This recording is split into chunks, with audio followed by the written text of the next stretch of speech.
Yo, what's up mga kaibigan? Nali na tayo magkwentuhan. So ang Los Angeles Lakers ay meron ng up and down season ngayong taon. May mga oras nga na nagbumuka silang championship contender at minsan naman ay nagkakalat lang sila. Patungo sa game kahapon kontra sa OKC Thunder ay may record lamang sila ng 19 wins and 21 losses, habang OKC naman ay 27 wins and 11 losses. Kaya naman patungo sa game kahapon ay heavy underdogs talaga ang Lakers. Ganun pa man, for the second time this season, tinalo nga nila ang malakas sa team ng OKC Thunder. Nalimit lang nga nila si Shai Gilgeous-Alexander sa respectable stats, ngunit hindi nga nakasanayan natin na MVP numbers niya. Hindi din nakaporma si Chet Holmgren at talagang pinahirapan itong OKC mga kaibigan. At dito nga nako-confuse ang mga fans ng Lakers dahil sa mga hindi kalakasan na team ay madalas silang matalo, ngunit sa mga teams na masasabi natin bilang contender ay lumalabas ang kanilang tunay na laro at tinatalo nila ito, or at least dinidigitan. Nakikita nga natin ito noong Clippers ang kalaban nila. Talaga namang nag-iinit ka ito bago makalaban ng Lakers, ngunit tinalo pa din nila ito. At dahil nga sa sitwasyon na ito ay nabibigyan ng kumpiyansa ang fans ng koponan na ito na may pag-asa pa din nga daw ang team na ito kahit na hindi gumawa ng mga trade. Tila ba tinatamad lang nga daw ito sa regular season at gusto na kagad maglaro sa playoffs o sa mga games na may halaga.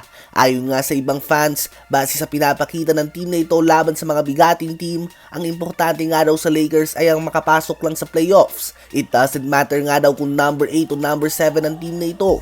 Kaya nga daw nitong pahirapan ng OKC Thunder at Minnesota Timberwolves. Lakers nga daw yung team na ayaw makalaban ng number 1 and number 2 seeds sa first round ng playoffs dahil meron itong mga veterano na talagang sanay na sa playoff atmosphere. Isang bagay na pwede bang mag-struggle ang mga young players na tulad ng OKC at Minnesota.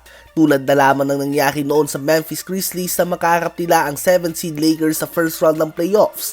Ganun pa man, ang team na ito ay may obvious problem nga sa consistency at pagiging motivated on a day-to-day basis. At trabaho na nga ito ng coaches at leaders ng team na gawing handa ang team, malakas man o hindi kalakasan ng kanilang kalaban. Ano ba masasabi nyo tungkol dito? Habang ayon naman sa former multi-time All-Star DeMarcus Cousins ay dapat lang umalis si Trae Young at humingi ng trade sa Atlanta Hawks. Natatakot nga daw siya kay Trae Young na mapatagal ng husto sa team na ito at maging ang kontrabida at maging easy scapegoat o siya ang sisihin sa pagbagsak ng franchise. Tila ba tulad na nangyari kay Cousins noon sa Sacramento Kings?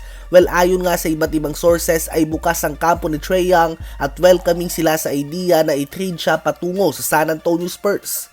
Kahapon pa lang nga ay na-accuse na siya ng nagpapakinig daw ito kay Wemby nang sabihin ng minsan ay naaawa siya na hindi ito napapasahan ng kanyang mga kakampi. Tila ba ay nagpapakinig nga daw ito na alam niya kung paano gamitin si Wemby ng tama at nakikita niya kung paano pa mas mapabilis ang development nito.